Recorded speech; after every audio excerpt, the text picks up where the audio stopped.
બેટા તું તમે આરામ કરો.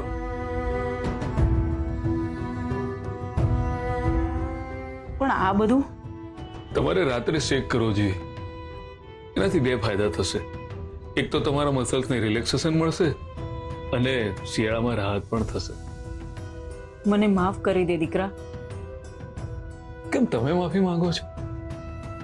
તું મારો સારો દીકરો બની શક્યો, પણ હું તારી સારી માં ના બની શકી. આવું ના વિચારો. જે સત્ય છે એ સત્ય છે બેટા. હું નાનપણમાં મારા દીકરાનું ધ્યાન ના રાખી શકી, પણ ભગવાનનો ઉપકાર છે કે મારી આ ઉંમરે મારો દીકરો મારી સાથે છે, મારું ધ્યાન રાખવા. મને માફ કરી દો. મેં ભૂતકાળમાં તમારી સાથે જે વર્તન કર્યું એના માટે મેં તમને બહુ ખોટા ગણ્યા. એમાં તારો વાંક નથી બેટા. તમે બિલકુલ ફિકર નહીં કરતા. આપણે અહીંયા સારામાં સારા ડોક્ટરને દેખાડીશું. મારે બે ફ્રેન્ડ છે, એ એમડી છે, એમની પોતાની હોસ્પિટલ પણ છે. આપણે એમને કન્સલ્ટ કરીશું. બોન મેરો કેન્સર બહુ કોમ્પ્લિકેટેડ હોય છે, એમાં જીવવાના ચાન્સ બહુ ઓછા હોય છે. એનું કંઈક તો સોલ્યુશન હોય જ. સોલ્યુશન તો છે, પણ મારે એ નથી જોઈતું. કેવી વાત કરો છો? બોલો ને, શું સોલ્યુશન છે? કહ્યું ને કે કંઈ નહીં. બોલો ને, તમને મારા સમ છે.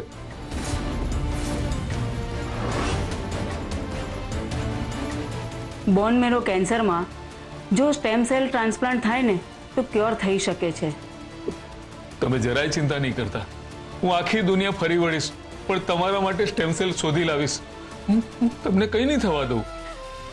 એમાં કોઈ પણ સ્ટેમ સેલ ના ચાલે.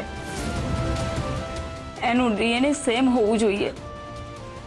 જો ડીએનએ ની જ વાત છે ને, તો તમારું ને મારું ડીએનએ એક જ હશે. હું તમને સ્ટેમ સેલ ડોનેટ કરીશ.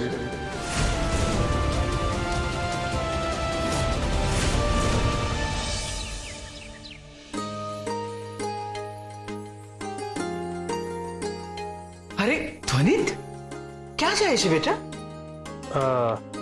મોટી બા, કામનો સામાન લેવા માટે ચાંદખેડા જાઉં છું. આ લિસ્ટમાં તો બહુ બધી વસ્તુઓ લાવવાની છે, તો તું તારે ગાડી લઈ જવી પડશે. ના ના મોટી બા, એની કોઈ જરૂર નથી. અરે ના ના, શું જરૂર નથી? આટલી બધી વસ્તુઓ તું એકલો લાવીશ કેવી રીતે? તું ગાડી લઈને જા. એકચ્યુઅલી મોટી બા, એમ એવું છે ને કે ગાડી ચિરાગભાઈ લઈ જવાના છે. એમ વાત છે. ઉભો રહે. ચિરાગ, ચિરાગ!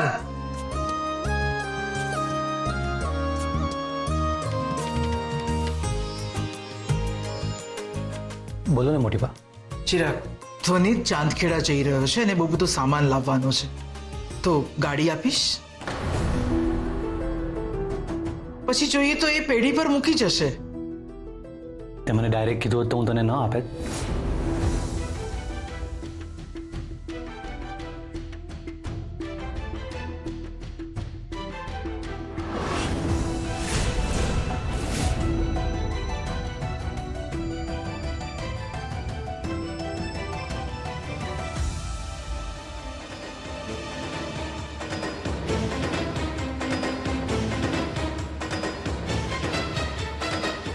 ઘર અમારું, ગાડી અમારી, પ્રોપર્ટી અમારી, અને ભોગવે બીજા. મારો દીકરો હેરાન થાય અને બીજા જલસા કરે. ખબર પડી ગઈ છે કે હવે મોટીબા નથી, ફક્ત કેરટેકર છે. તેમ છતાંય બધા નિર્ણયો પોતે જ લઈ રહ્યા છે. આ તો ના જ થવું જોઈએ, જરા પણ નહીં.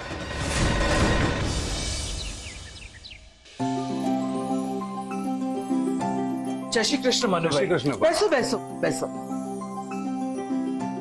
અમારે ત્યાં અનાથ બાળકો માટેનો એક જમણવારનો કાર્યક્રમ રાખેલો છે. એના માટે ફાળો ઉઘરાવવા માટે આવ્યો છું. આ તો બહુ સારી વાત કહેવાય. તમે બેસો, હું પૈસા લઈને આવું.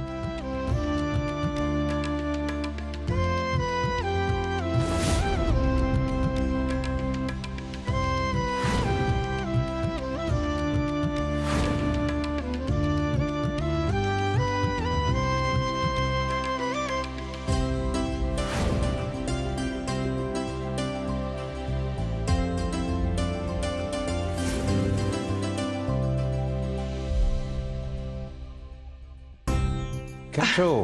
બસ મજામાં. અરે મનુભાઈ, તમે ઘણા દિવસો પછી દેખાયા. હાજી, મદદની જરૂર પડે એટલે આવતો રહું છું. અને તમારા મોટીબા જેવા દાની અને ઉદાર માણસોના દાનથી અમને ટેકો મળી રહે છે. ખરેખર તમારા મોટીબાના હૃદયમાં બહુ કરુણા છે. એમના વિશે મેં ઘણું સાંભળ્યું છે અને આજે જેમ ફટાક દઈને ઊભા થઈને ગયા એ રીતે મને વિશ્વાસ આવી ગયો છે કે જે સાંભળ્યું છે એ સાચું છે. મોટીબા દાન આપવા ઊભા થઈ ગયા? હા, મેં એમને કીધું કે અમારા અનાથ બાળકો માટેનું જમણવારનું ફંક્શન રાખ્યું છે એટલે એ તરત તૈયાર થઈ ગયા. એમણે એક પ્રશ્ન પણ ના પૂછ્યો. અચ્છા. મનુભાઈ લો. ધન્યવાદ મોટીબા. હું રસીદ આપું છું. ના ના, એની જરૂર નથી. તમને તો ખબર છે ને કે હું ગુપ્ત દાનમાં માનું છું. રસીદની જરૂર નથી. ધન્યવાદ મોટીબા.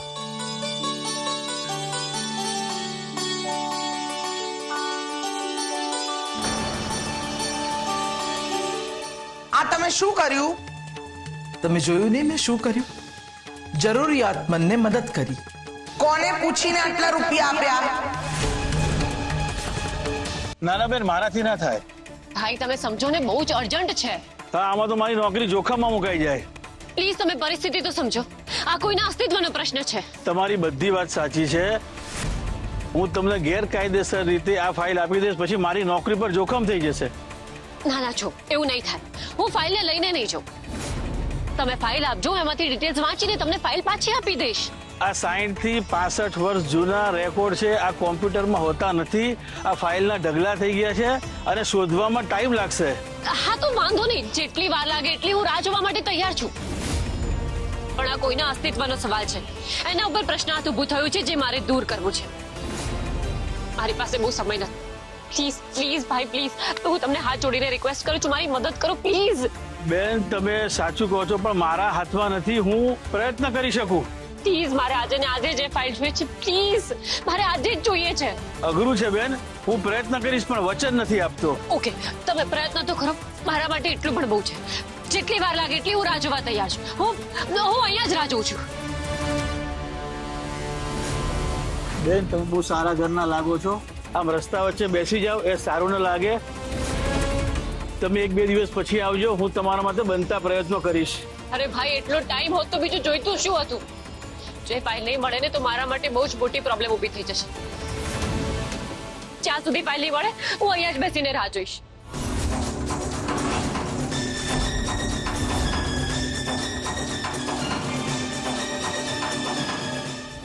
લજ્જા બહુ, એ પૈસા તો મેં ડોનેશન માટે આપ્યા હતા. મેં મારા માટે એ પૈસા નથી લીધા. પણ તમે આપી જ કઈ રીતે શકો? કોને પૂછીને આપ્યા છે?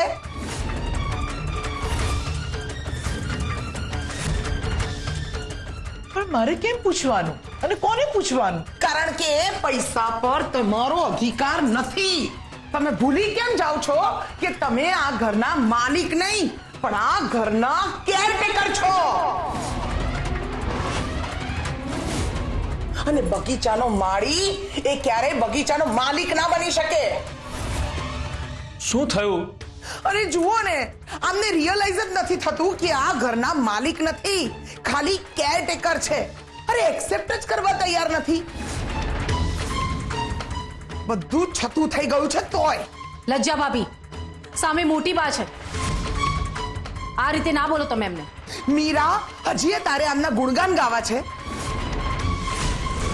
અરે આમણે આપણી તિજોરીમાંથી પૈસા કાઢીને ડોનેશન આપી દીધું છે. એમણે ડોનેશન જ આપ્યું છે ને, એમ આટલી ઉશ્કેરાટમાં કેમ આવી જાય છે? હા લજ્જા ભાભી, સારા કામ માટે જ પૈસા આપ્યા છે ને, તો પછી જવા દો ને. આટલો બધો હોબાળો કેમ કરો છો? શું લજ્જા ખોટું કહી રહી છે? કુંદને એના પદ ઉપરથી રાજીનામું આપી દીધું છે, છતાંય એ કંટ્રોલ એના હાથમાં રાખવા માંગે છે. લજ્જા સાચી છે. મેં તો અનાથ બાળકો માટે ડોનેશન આપ્યું હતું. તારે કંઈ પણ કરવું હોય તો મને પૂછવું જોઈએ. એ તિજોરી પર મારો અધિકાર છે. મારી પરમિશન વગર તે તિજોરી ખોલી કેમ? ભૂલ થઈ ગઈ મારાથી, બહુ મોટી ભૂલ થઈ ગઈ. હવેથી આવી ભૂલ નહીં થાય. હવેથી હું ક્યારેય એ તિજોરીને હાથ નહીં લગાવું.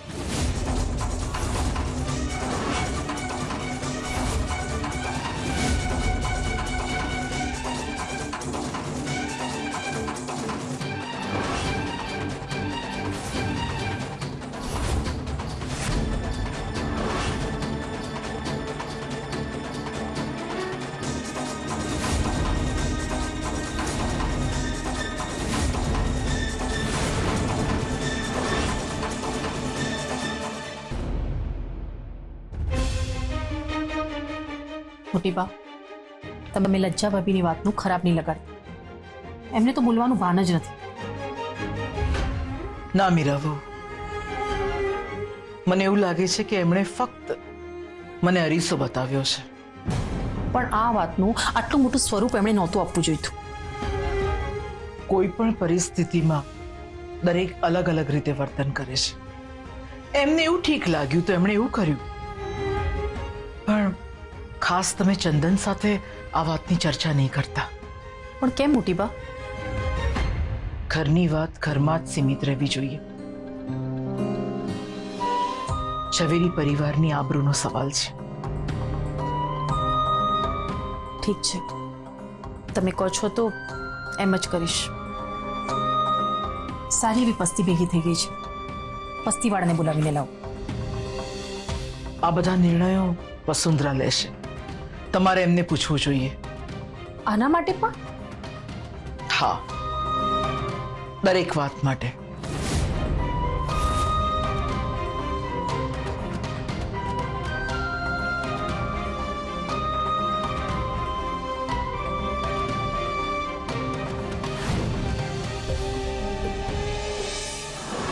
લજ્જા, તારે મોટી બા સાથે આવું વર્તન નહોતું કરવું જોઈતું. હજી પણ તમે મોટી બાનો પક્ષ ખેંચો છો. ગમે તે હોય પણ આપણે માણસાઈ ના છોડવી જોઈએ. એમણે આપણી સાથે કર્યું એ માણસાઈ હતી. એમણે જે કર્યું છે ખોટું છે, પણ એમણે આપણા માટે જે કર્યું છે ભૂલવું ના જોઈએ.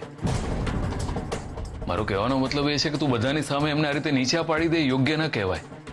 હું ત્યાં સુધી એવું કરીશ જ્યાં સુધી એ ભૂલી ન જાય કે એ આ ઘરના મોટી બા છે. એ માનવા તૈયાર જ નથી કે આ ઘરના મોટી બા નથી. પોતાની જાતને મોટી બા જ ગણે છે. આ તો ખોટું કહેવાય ને. અરે બધાને ખબર પડવી જ જોઈએ કે મોટી બા નથી પણ કેરટેકર છે. હવે બધાને ખબર પડી જ ગઈ છે ને. ના, હજી ખાલી ઘરનાને જ જાણ થઈ છે. તારો કહેવાનો અર્થ શું છે?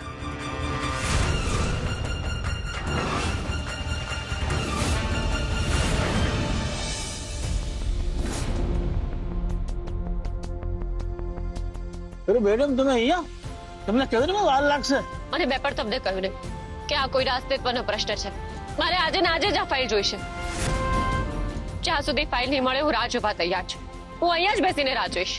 બે, તમે બહુ જિદ્દી છો અને તમે જે વ્યક્તિ માટે આ કામ કરી રહ્યા છો એ બહુ ખાસ લાગે છે. હા, એ માણસ બહુ જ ખાસ છે. તમને એમના માટે બહુ માન હશે એટલે જ તમે એમના માટે આટલી કપરી પરીક્ષા આપવા માટે તૈયાર થઈ ગયા છો. એમના માટે તો જે કરવું પડે કરવા તૈયાર છું. અને આ તો ખાલી તાપ છે. આગ ઉપર ચાલવું પડે ને તો પણ હું ચાલીશ. સારું, તમે કોઈ વ્યવસ્થિત જગ્યાએ જઈને બેસો. હું 1 કલાકની અંદર ફાઇલ લઈને આવું છું. તમે તમારા સર માટે આ ચા લઈને જાઓ. ઠંડી થઈ જશે ને તો ગુસ્સો કરશે.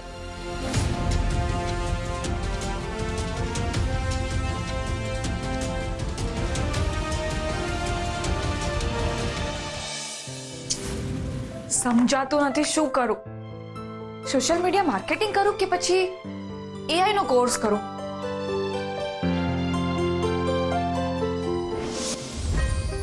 મોટી બા, કયો ડ્રેસ પહેરું? બેટા બધા સરસ છે. તને જે ગમે એ પહેરને. તમે કહો એ. પણ બેટા તારી પસંદગી પણ તો અગત્યની હોવી જોઈએ કે નહીં? મોટી બા, તમને ખબર છે ને હું તમને પૂછ્યા વગર એક ડગલું પણ નથી ભરતી. હા, પણ મને લાગે છે કે હવે મારી દીકરી મોટી થઈ ગઈ છે તો આ બધા નિર્ણયો એ જાતે લે. ના, તમારી દીકરી ઈચ્છે છે કે એના બધા નિર્ણય તમે લો, કારણ કે તમે મારા માટે બેસ્ટ ડિસિઝન જ લેશો. અરે ફરી? મોટી બા છોડો ને, કહો ને કયો ડ્રેસ પહેરું. આજનું કોલેજનું ફંક્શન મારા માટે બહુ જ ઇમ્પોર્ટન્ટ છે. સારું સારું સારું. આ બધામાંથી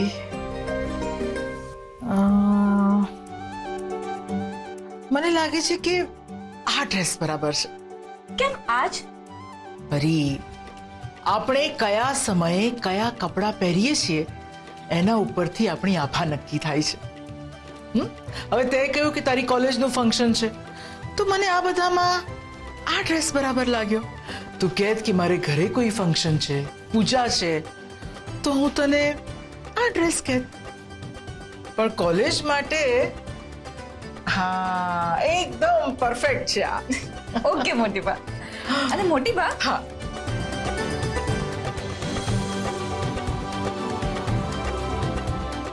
હવે આનો વારો. કહો કયું પહેરું? આ પહેરું કે આ? અમ, ના ના ના પરી, આ તો તું જ પસંદ કરી લે ને. હવે તું મોટી થઈ ગઈ છે, આ બધા નિર્ણયો જાતે લઈ લેવાના હોય. કોઈ જરૂર નથી મોટી બા. મારા માટે મારા બધા ડિસિઝન મારા મોટી બા જ લેશે. બોલો ને મોટી બા, આ પહેરું કે આ? પરી આ થેન્ક યુ મોટી બા.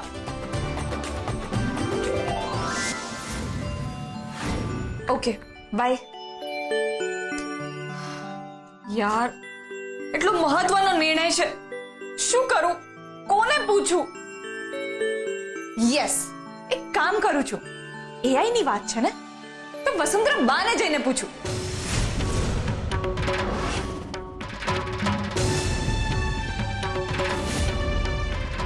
યસ.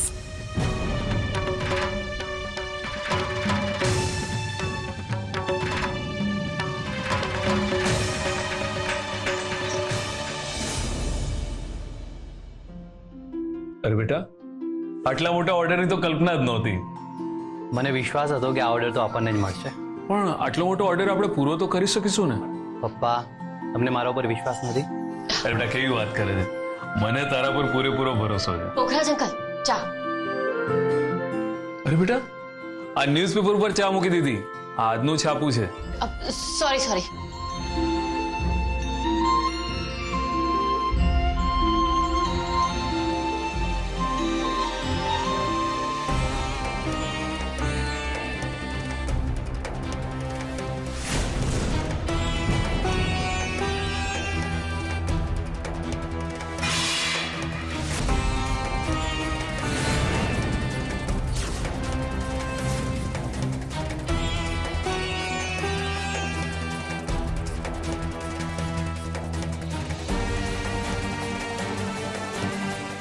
મોટી બા, શું થયું?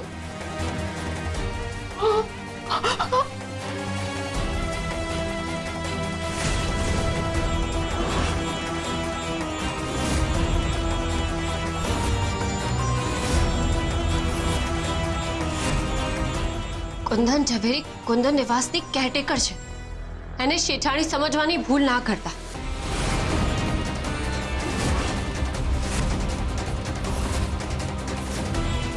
એની સાથે કોઈ પણ વ્યવહાર કરવો નહીં. એ ફક્ત ઘરની કેરટેકર છે.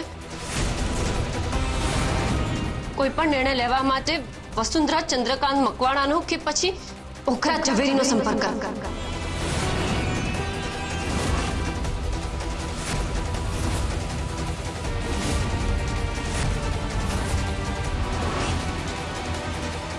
આ બધું શું છે લજ્જાંટી? પહેલા તો અવાજ નીચો કર. ભૂલતી નહીં કે હું તારી કાકી છું. પણ તમે આટલા વર્ષોનો વ્યવહાર ભૂલી ગયા? માણસ જ્યારે ભૂલવા પર આવે ને ત્યારે બધું જ ભૂલી જાય છે. પૈસા, પ્રોપર્ટી અને પાવર એ બધું જ ક્ષણિક ભરનું હોય છે. પણ એના માટે કોઈ એવા માણસ સાથે એટલું પણ ખોટું ના કરાય કે એનો જીવ બળવાથી ઈશ્વર પણ નારાજ થઈ જાય. તમે બહુ જ ખોટું કરી રહ્યા છો. મેં કંઈ જ ખોટું નથી કર્યું. દુનિયાને આ બધું જણાવવું જરૂરી હતું, નહીં તો આ કાલે ઉઠીને કંઈ પણ કરી શકે છે. તું મારી વહુ સાથે આ રીતે વાત ના કર. તમને લોકોને આ ઘરમાં રહેવા દીધા છે ઉપકાર માનો. બાકી ન્યૂઝપેપરમાં નોટિસ આપવાનો નિર્ણય લજ્જાનો નહોતો, મારો હતો. તમે